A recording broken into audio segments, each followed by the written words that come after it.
Yo, what's up, everybody? It's Pichael with League of Items, and I did not win $20,000 today. That's just the fact of the matter. I had some Team Liquid in the captain slot and everything. The winning lineup was like a 4-2-1. Goading had another good day. Goading came in first place in the Triumphant Warrior, I think. So congrats to Goading. But basically, I don't want to spend too much time on the games that happened today. Right now, the first place tiebreaker is going on. But this is how most people saw this group going, was some combination of Suning G2 going 1-2. I think that Suning, I don't know what happened in that Team Liquid game. They had a bad level 1. They had gotten the lead back. They had like a 1,700 gold lead at one point, and then they made some really bad play in the enemy jungle, trying to expand their lead, and everything went sideways after that. But like I said, I had a lot of Team Liquid. I thought Team Liquid had a good chance of beating G2 in the first game. That didn't happen. So like, there was a lot of discussion in the Discord about like, how do we build lineups for this specific kind of contest, because it's fundamentally different from all the other ones. And FanDuel was running a contest similar to this, but it was different in the fact that FanDuel requires you to have a third team, but for DraftKings they don't really care. They just want your rake. So they allow 4-3s, 3-4s, 4-2-1s, all those kinds of lineup constructions. So yeah, like I said, pretty straightforward day. The best possible team, I think, was a 4-2-1 with Caps as a one-off, Suning team, Bin as the top laner. Then you'd have to have 4 players from Team Liquid and Caps. So pretty cool. Right now with my sheet, I don't have anything to kind of give out right now, but I'm working on a new projection, like on an actual projections model, because I found some statistics that I like in terms of their not predictive value, in terms of like, I'm gonna figure out which team wins every single game, but it's like, it has to do with like, if a team has, and in this example it's 27, if a team has 27 kills, what is the like highest scoring player on their team going to look like? And I back tested it against yesterday, or the slate from the other day, and it was pretty good. Like, it just has to do with like how DraftKings scores things, and then like how much each team kill is worth, because team kills are important for DraftKings. You get the assists, you get the actual kill value. So that'll be interesting to see how that ends up. I feel like I'm onto something. I plan on working with a few people from Yale to build out a sheet, maybe some statistics models, projections models, maybe some web development stuff,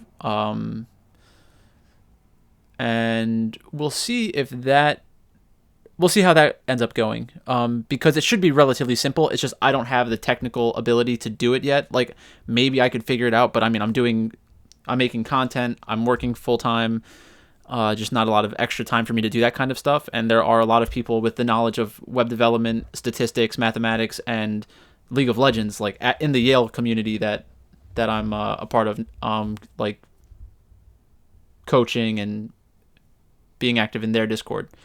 So that's the side note. Let's just go through the games. G2 against Team Liquid.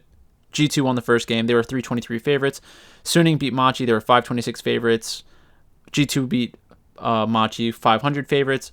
Suning beat Team Liquid beat Suning as an underdog, so plus 330. They were the only underdog to win on the day, so that's 5-1 for the favorites. Favorites have been doing extremely well in this tournament, which is not surprising to me at all. The next couple of groups, maybe we get something that's closer, but probably not. So let's look at, and then Suning beat G2, forcing a tiebreaker. They're in the tiebreaker right now. Suning is up 1,000 gold. But who knows? Maybe that game will be decided before this video is over. So tomorrow we have a similar slate. There are the 6 games. Every team gets their scoring from all 3 cumulative games, which is important. I think it's probably a good thing for people who are paying attention. It's probably a good thing that the contests seemed close, and it's going to incentivize people to do like 4-2-1s, 3-3-1s, and things like that for tomorrow. But in reality, I think as long as there's a team that goes 3-0, playing 4-3s it's probably going to be the best, especially on this slate because of how I think the games are going to go. So Damwon's taking on PSG. Damwon is most likely going to win that game. PSG is going to have extremely low ownership in all these contests besides one-offs. If I was going to take a one-off from PSG, it would probably be their AD carry. Rogue against JDG. JDG is most likely going to win this game. I don't see Rogue beating JDG.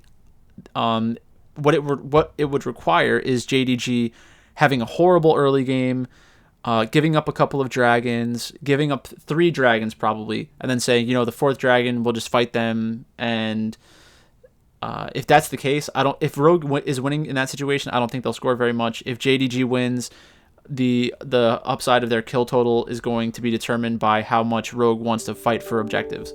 Because I don't think they're really a team that fights for objectives that hard when they're losing.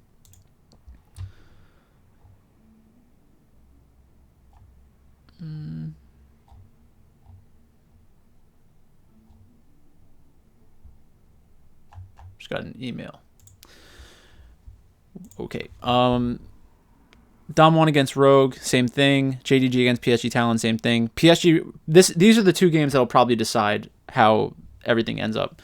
So PSG Talon against Rogue. The most people will be looking to get their one-offs from Rogue, so the better leverage play is probably getting it from PSG Talon. And I think that in this match, both teams are probably going to be eliminated already. So really anything can happen. You can have a high volatility game. But I'd be surprised if it ends up mattering.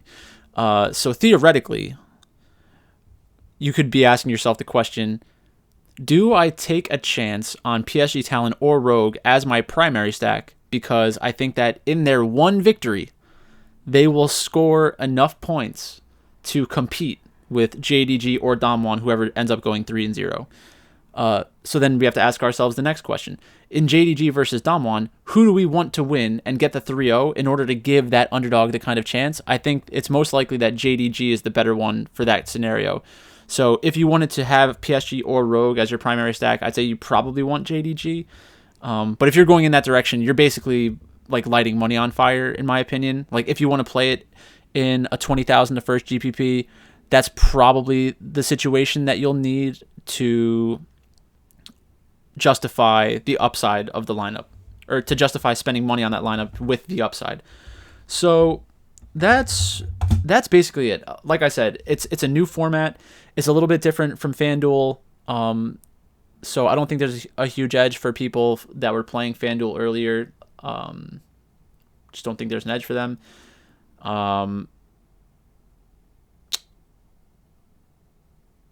That's really it. It's not going to be that great of a slate.